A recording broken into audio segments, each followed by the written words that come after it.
Hello and welcome to the CAFMA Connect. I'm your host, Fire Chief Scott Freitag, and back with me this week, freshly back from vacation, rested and ready to go, Assistant Chief of Operations, John Feddema.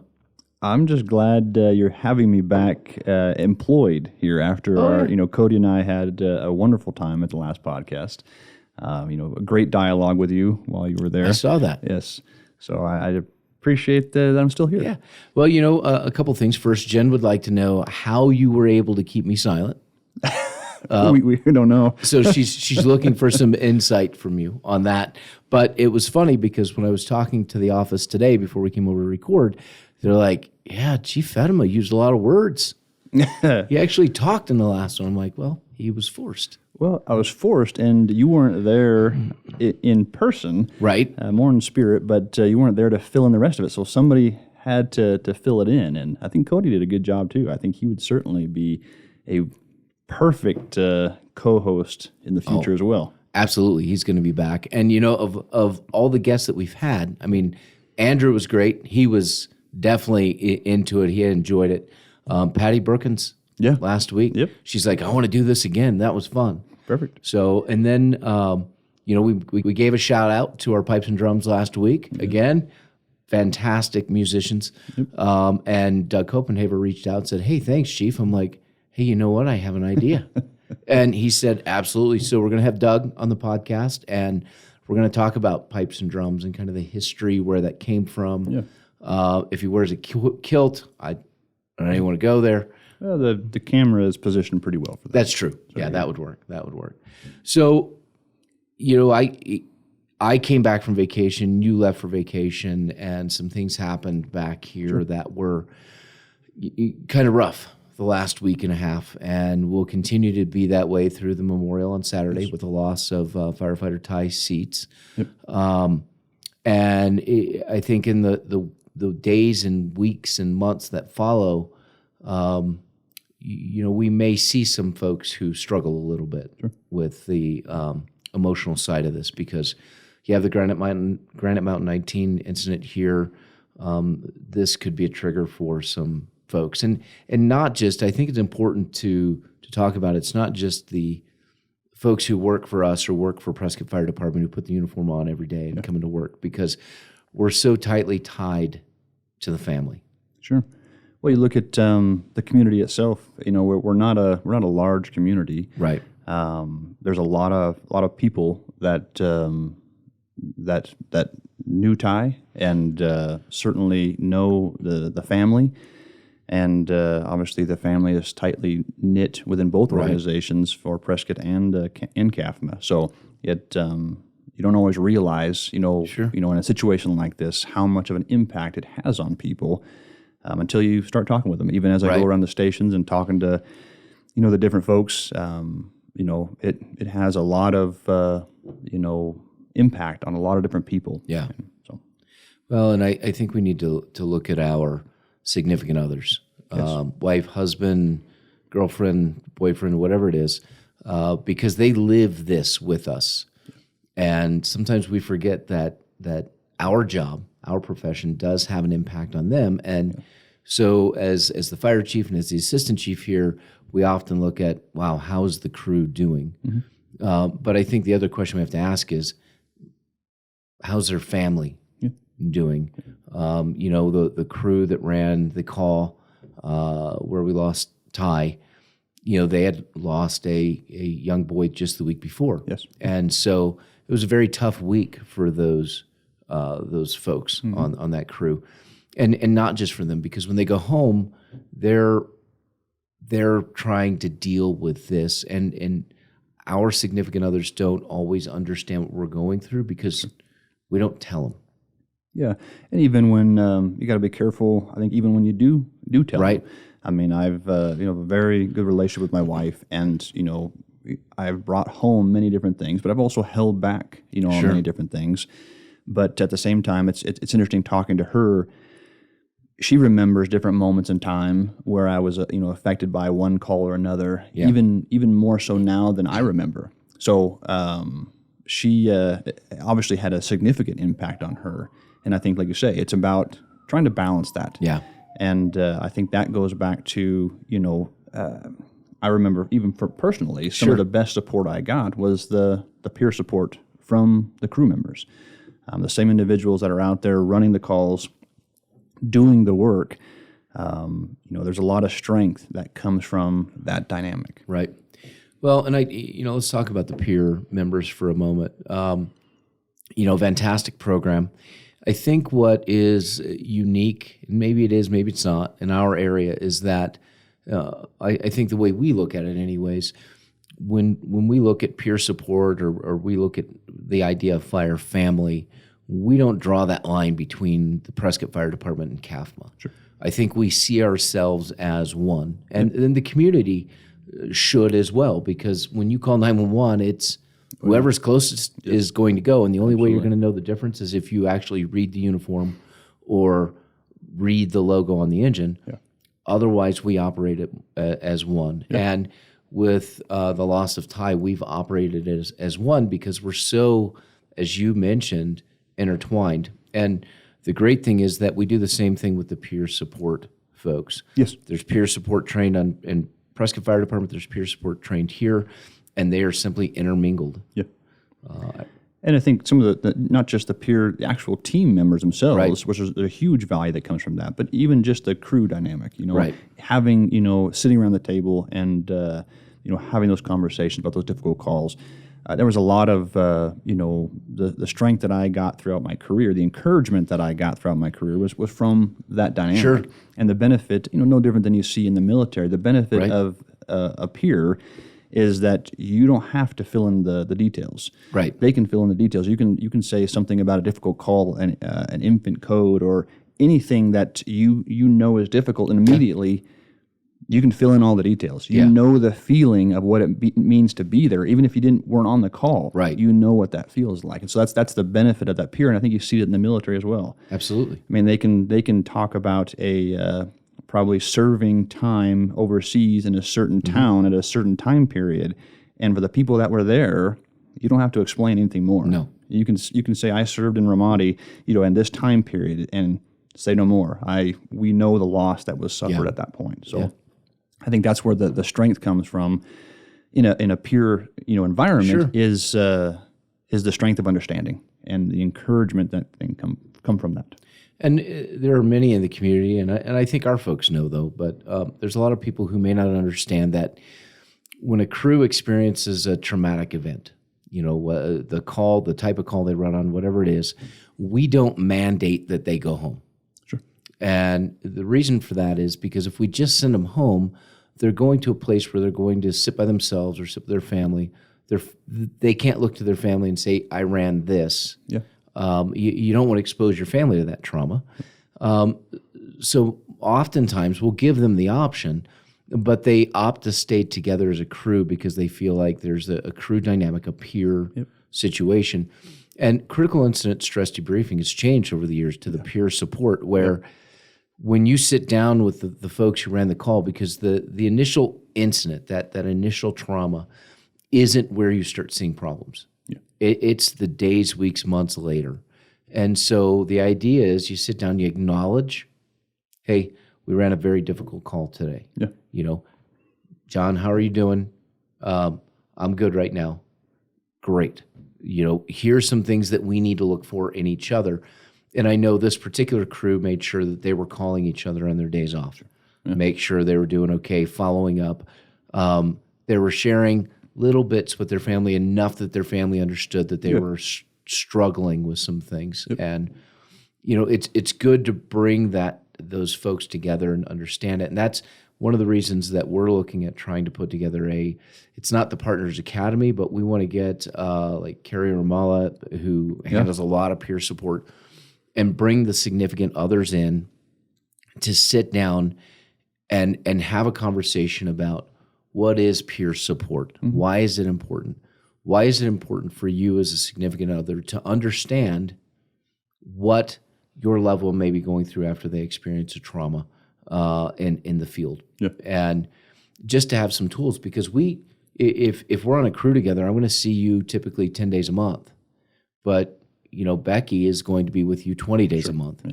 And so the more eyes we can have to see, is there a change? Because and I know that a lot of times we don't connect the dots until after the incident, and you go, you know what? I noticed that he was drinking 5 beers instead of 2, or I noticed that he started smoking again. And it's those little things we need to pick up on and to put the pieces of the puzzle together and say, hey, we need to sit down and have a conversation. Yeah.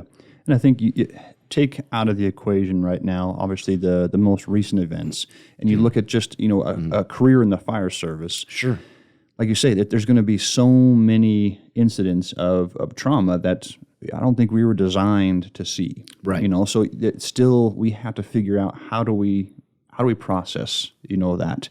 And I think, as individuals, we can do very good masking things for 24 hours in a work environment. But like you say, the home life is where you see a lot of the issues that then spill out. Right. And if you think about a career in the fire service, obviously you can have, one traumatic event. And we have, unfortunately, many, plenty of examples of this. But there's also kind of, they describe it as that drip effect, where it's just, little, incidents all throughout your career that build up. Right. And again, we still have to, as individuals, we have to figure out how do we strengthen the heart? How do we keep moving forward? How do we have, a healthy home life that then in turn creates also a healthy, work life? Yeah. And there's a lot of tools out there, but we also have to figure out as individuals have a responsibility to take steps, to work on ourselves to make sure that we can, start a career and we can end our career successfully. Yeah. Well, and when I used to speak to victim impact panels for the prosecutor's office back in Missouri, what I would share with people, and I think this is true today, the difference between the public and us is expectation. Yeah. We expect to see trauma. The general public does not expect to see trauma. And that's just a factor of our job. And a lot of people think once you put that uniform on, you're somehow invincible. But the reality is when we go home, we take the uniform off, we're just regular human beings, flesh and blood, and that's what we are. So this is great. Expectation is good, but it's that generally a cumulative effect of exposure to trauma. And as our HR manager likes to say, Patty, she says, you guys take these things and you put them in little boxes and you package them up and you put them on the shelf in your brain. And our hope is that there's not an event that disrupts the shelf, that dumps all these little boxes and all comes back at once. And after the fact, and I've talked about a company officer that I personally witnessed, and it was an experience for me with him back in Missouri. And after the fact, everybody's going, wow, what could I have done differently? And sometimes the answer is just nothing. You want to get people help, but you can't necessarily hogtie them. And this is where I want to get to the Mighty Oaks Foundation and more about that is, hey, I think you should get some help. Here's a place that you can go. No. Well, I really think you should do this. No. Well, you could hogtie that person and drop them off on the doorsteps of Mighty Oaks and knock on the door and say, here, take this package. You're part of that, John. Tell me about that.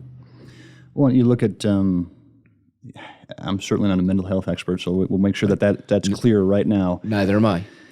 You look at the injuries that are incurred in the fire service as a member of the fire service going to these traumatic events. It's a spiritual wound at that point, and it cuts the heart.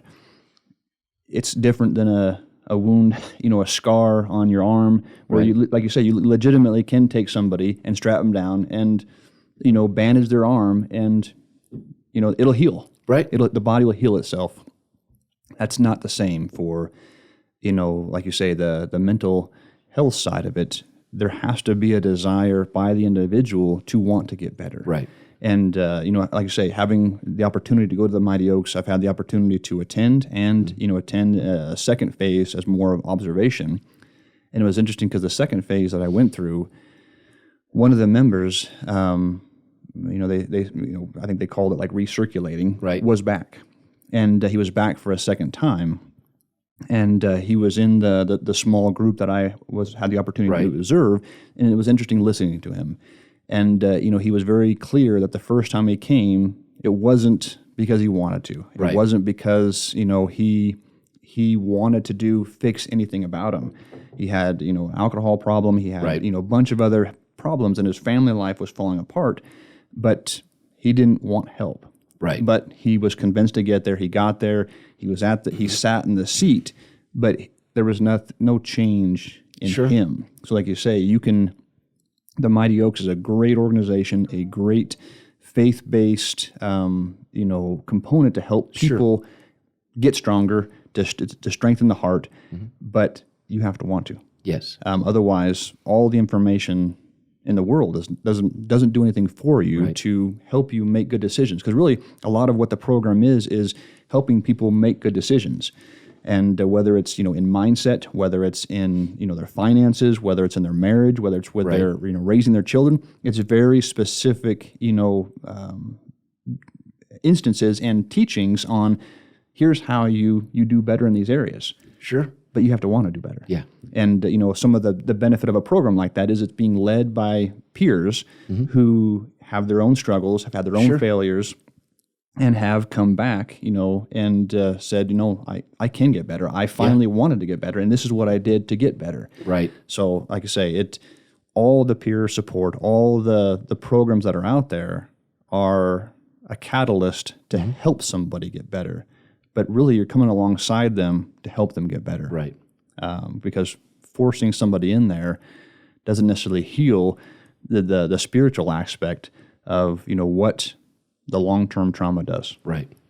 No, and I think, and we offer access to Mighty Oaks through CAFMA, so that's an option for someone. We also offer access to the Center for Excellence in Maryland for our union members. They have the opportunity to go there if that's a place they want to go. And then obviously our insurance has other places that people can seek help. But as you said, if they don't want help, they can BS their way through a program to get in, get out, appease whoever was pushing them. But until they're ready to recognize that they need some help, they won't go get it. Sure. And, it hasn't just been this last couple of weeks that's been stressful. If you look at the last year, we've had the lockdowns. You have these ridiculous mask things. You have separation from family members that you can't go see. And we're running the calls. We've been raising the flag and yelling from the mountaintop, hey, what you're doing isn't working. You're making things worse with this. And we see it in the field with the increase in behavioral health issues, the increased suicides, the increase in drug overdoses, the increase in domestic abuse, children absolutely lost in the system. And the people making these decisions are not the ones that are in the field running these calls, the people who are being confronted with this every day. And my God, they've been slow to even acknowledge that this is a problem. And they still haven't really readily acknowledged, hey, we have some long-term issues to deal with. Yes. And that has an impact on our responders, whether it's police, fire, EMS. I received an email today from Dr. Janke back in Kansas City, and her group's being funded. And she said, hey, somebody said that we should look at the behavioral health effects that all of this has had on first responders. And I love Dr. Janke, love Sarah. But I'm looking at my watch going, what month and year is this? And we're just now deciding that, hey, this could be a problem. Maybe we should consider it. So it's truly unfortunate. And I got to say, John, it's been very frustrating for me over the last month when we run 3 adolescent suicides or attempts or threats just in a weekend. Yes. Yeah. And I'm angered by that, I have to say, as you can probably tell my voice, because these kids have been subjected to things, decisions by people who just aren't paying attention. And I'm just going to say it, they don't seem to care. No, and like you said, some of the hardest calls I ever remember going on and have been on in my career have always involved children. And I think it's the having my own children, at certain times, running calls that were very difficult in relating, my own personal situation to what I was dealing with.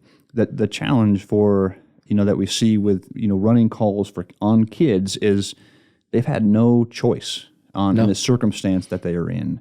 And like you say, we deal with the ramifications directly in terms of running those calls where you see the behavioral health, you see the ramifications of isolation, separation, pulling them out of the schools, doing all these things that have really caused a lot of mental health issues. Yes, and the family dynamic is obviously always being threatened, but I mean, it certainly hasn't been helped during this time because people are told to isolate, separate themselves, and isolation and separation is the worst thing we can do. Yeah. And it goes back to the very beginning of this, where we're talking about peer support. The best thing we can do is get those folks together. Yeah. Isolation, there's nothing good that comes from it, and I think we are seeing that the ramifications of it from a mental health aspect. Yes. Well, and finally tonight, and this isn't getting off topic, but we have held off on having any of our promotion, graduation ceremonies for a year. And we kept trying to schedule them. I mean, we actually rented out the Findlay Toyota Center and then canceled that. And there was plans, yes. Yeah, we had plans. But we decided, you know what, let's do this on our own terms and our own time. We wanted to get through some of the spikes in numbers so we weren't seen as a super spreader event, but we're going to do it at our own facility where we make our own rules. And so some of the honorees, we start tonight with recruit graduates who actually graduated a year ago. But they're not recruits. They're getting off probation right now. They made their probation. The way I'm gonna frame it for them tonight was there were some questions about you all when you got out. So we used COVID as an excuse just to make sure you'd make probation. Well, and not all of them have had their end of probation. Right. So there's a few that have, a few that haven't. And so there's still time. There's still a question.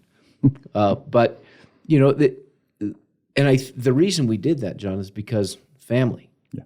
We have ceremonies here, and we have procedures for those ceremonies, and they're heavily weighted towards the family involvement.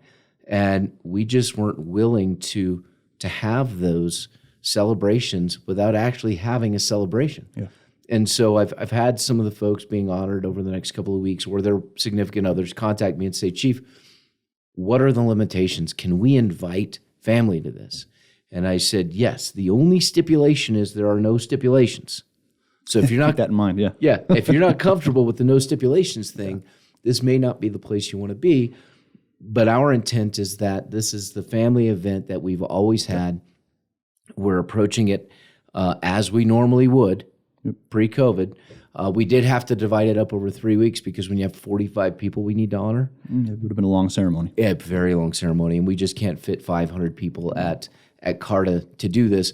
And even going back to Findlay, we could do that. I don't want to follow their rules, number one. And number two, 45 people is a long night. Yeah. No, it'll be good. Like I say, it'd be nice to kind of bring some of this stuff to conclusion, some of the stuff that has been held off, during 2020. I think that might be a word we have to screen out of the podcast. Yes. But we're going to bleep that out. It's nice to move forward, honor the folks, bring the families in, and again, trying to just encourage that family dynamic, and goes back to the very beginning. And when I'm talking about the peer support, the family support, obviously we want to encourage a healthy work environment, and understanding that a healthy work environment starts with a healthy home life. Absolutely. And, both of those, you see people when they get to the point where they start to struggle, both of those start to fall. Yes. And you can blame one or you can blame the other. Usually they're going simultaneously. Right. And sometimes at those points, like that's when we're asking folks to consider start reaching out. Yes. And whether you're next to somebody who's doing that, or you are the individual themselves, like sometimes it takes somebody else coming in and pointing out, hey, think about this. And at that point, it's then, on the individual at that point, like, okay, yes, I do need to do this. I do need to move forward. I am struggling with this aspect. And again, the Mighty Oaks is a great option, but absolutely you see folks go through there that sit in the chair and they listen, but nothing truly processes and nothing changes. Yes. And I think in one of the books, Chad Robichaud had said, if what you're doing isn't working, why not try something else? I think that's a lesson for life, isn't it? Yeah. hey, if you're not getting promoted, maybe you should try doing something different to make yourself promotable. But yeah, I mean, the other thing that we need to look at is stigma. The culture in the fire service has changed significantly just in the past few years, that there is no stigma with this. And if you're a significant other out there and you're seeing some things that concern you, they're not, your loved one is not going to get fired from here because they need some help. Sure. And you need some help. Yeah. So come in, talk to Patty, talk to anyone that you feel comfortable with, and let's start that healing process. Let's start getting some assistance. And like you say, direct them to the resources that we know are available. Again, we're not counselors. We have the peer support, but you know, a lot of it is trying to bring somebody in and then get them, you know, to the best resources that are out there. And I think there are still so many resources that I think the fire service needs to figure out how to do better at.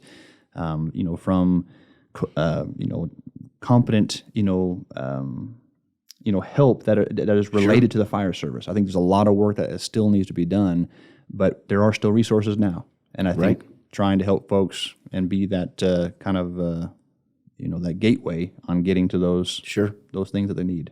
Well, and a shout out to the IFF, the International Association of Firefighters. They sent supplemental peer support groups in from around the country to assist all of our personnel. They're visiting stations. They have places where you can meet with them privately. But you know, a big shout out and thank you to the National Firefighters Union for stepping up, as well as the State Firefighters Union, the PFFA, for assisting with all of that. But it can't stop after Saturday, you know, after the memorial. And it's not just the loss of Ty, it's everything. It's all the traumatic events that we're seeing, which have only been magnified over the last and multiplied over the last year with COVID, where you've seen a lot more behavioral health problems just in the community. And we're responding to those, and we need to be mindful of that. So, you know, our message is, if you or someone you know is struggling, please reach out for help. I don't have a specific number for you to call because there's so many different resources, but you can certainly call the front office. You can get to Patty. You can call me. You can call Chief Feddema, whoever it is that you're comfortable with, to start seeking some help. And it's vitally important that after Saturday we continue to monitor everyone because of this event, obviously. But the reality is we're trying to do that anyways. We're on a heightened sense of alert right now. Yeah. Like you say, that monitoring should be at all times. And again, you know, some of it, even if you have a concern, obviously some of it comes down to the individuals, you know, us as individuals, because it goes back to what we talked about, like there still needs to be a responsibility on the individual's part of it. Right. There still have to be a stepping up to say, yes, I need that help. But like I say, sometimes the first part is getting encouraged to get that help. And there are a lot of options and a lot of people to reach out to, and at least can start the process. And however, you know, subtle that process may be, it may not be a huge intervention. It may just be a conversation and encouraging somebody else to have a conversation. It doesn't mean that all of a sudden we're going to jump in and grab somebody, because that's not healthy either. No different than we don't send someone home after a critical incident. We're also not going to grab somebody just because someone says, hey, I'm concerned about so-and-so. We're not going to grab them and say, hey, you got problems. That's not it at all. Everybody processes things different. Everybody moves differently. It's about coming alongside them at that point and having conversations. Well, I talked to one of Ty's uncles before we started this, and I was surprised when he said, oh, I'm back to work today. Sure. And he said, look, I just didn't feel like I could sit around at home. I didn't feel like that was doing me any good. So I came back, but he said, I know I have the agency's support in that if I can't make the shift, all I have to do is make a call and I'm out. And he said, I've had other members of the organization call me and say, if you need me there, I can be there in 10 minutes to cover you. So, you know, it was great to hear from him the support that he's received. And he's obviously been on the other side providing support over the years, during the 19, during whatever incidents we've had. And he said, but to be on this side of it now is truly inspiring. Yeah. Obviously, no one cherishes these moments to be able to provide that support And a lot of times, we know it's underlying and it's there. Right. But it's nice to see in these moments, in these challenging moments, when people do step up, because you always know it's there. Right. But we certainly wouldn't ask for any situation like this to where we can demonstrate it. Sure. But it is nice when, like you say, for him at this point being on the other side of it, and receiving that Right. part of it, and the family aspect of it, the support part of it. It's nice that obviously is there. So, John, if someone wanted more information on the Mighty Oaks Foundation, where would they go? The best option would be to go to the Mighty Oaks Foundation on the website. Okay. They can apply right there, and they're very good about providing a very quick feedback from somebody to make contact. Okay. And again, you don't have to be in crisis to attend. I attended not where I felt it was in a crisis, but I still changed my trajectory 1 degree. Right. And obviously that 1 degree makes a difference, 10 years down the road. So they do a great job helping triage folks where they're at in their personal life at that moment. But the best way to get more information would be to go to the website. Okay. And when are you going back to? I know you're working on becoming a facilitator for the program. So when do you go back next? The second phase will be in September. So it'll be late September. I'll go back for the second phase and take the next step, which I'm excited about, but also a little nervous. Yeah. I understand. We also have the Center for Excellence through the IFF, so you can go to the IFF's website. We have Firestrong. You can go to that website, which you can get to through our website, www.cazfire.org. All the W's are hard to say, but there's... Oh, Jonas says I don't have to say all the W's. I just say W squared. Yeah, No, W's, W. it'd be I'm not good at 3. math. How would you do that? Cubed? Triangulated? Cube. Is it All right, we got off track. Keep going. Keep Okay, going. sorry. So we're closing this out. You can go to cazfire.org to get additional information or be directed to Firestrong. There are a lot of resources out there available. We do have peer support in the area right now through the IFF as well as out of the Phoenix area and from our own folks up here. But keep an eye on each other always. We're just talking about behavioral health in general for firefighters at this point and our folks. Absolutely. As non-experts. We have no degree in psychology. After last year, I don't know if I truly believe there are experts. So yeah. I was thinking I'd get a card. Maybe that's next week with expert, but yeah, we won't get into that topic on how we. Never mind. It's merely a conversation. It's merely a conversation. So, with that, again, just to close it out, thank you for watching this week. And if you're someone is struggling right now, please make sure that you reach out, go through one of the resources, contact somebody you're comfortable with, but acknowledge the problem. Acknowledge that you're struggling and seek some help. We're here for you.